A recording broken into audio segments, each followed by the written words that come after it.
дүниежүзі елдері бойынша үлкен мейрам.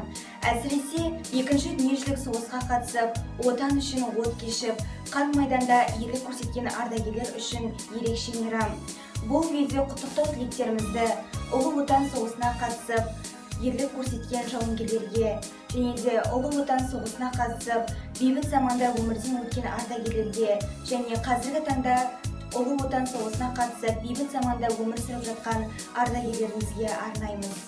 Аз емес зар жылаған егілген жан, аз емес өшкен өмір төгілген қан, кеудеге зір қасірет салды соғыс, қирады талай арман көңілге алған. Біздің бейбітшілігіміз үшін күрескен батырларымыздың алдында басымды идім.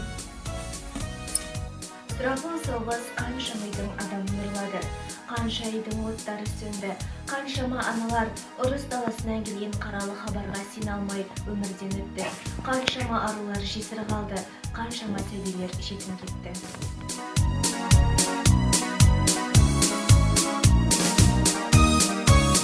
Тұр ұл есімдері ақталады, жыр болып жүректерде сақталады, ғасырдан ғасырларға аңыз етіп, ұрпағы мәңгі бақи мақтанады.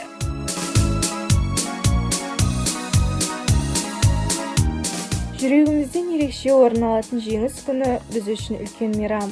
Біздің болашағымыз үшін күрескен ата-бабаларымыз алдында бүгінгі ұрпақ болып ант береміз. Елімізді, жерімізді қорғап қалғандарыңызға, Бізде ұрпақ тәрбиелеп, тарихымызды сақтап қалғандарыңызға, миллиондаған жүректерге өшпес сезім қалдырғандарыңызға, болашағымыз үшін, күрескендеріңіз үшін рахмет. Сіздердей бабаларымыздың ұрпағы болуды мақтан етеміз. Еліміздің үлгі тұтар азаматы болуға, сіздердің аманат етіп қалдырған жерлеріңізді қорғауға ант етеміз. Сіздерді шын жүректен құттықтаймыз. Ешкімде, еш нәрседе ұмытылмақ емес. Бұл сөз өткенге емес, болашаққа арналған. Олай болса, жеңіс тойы мәңгі жасасын. Бейбіт күнде кездескенше аман сау болыңыздар.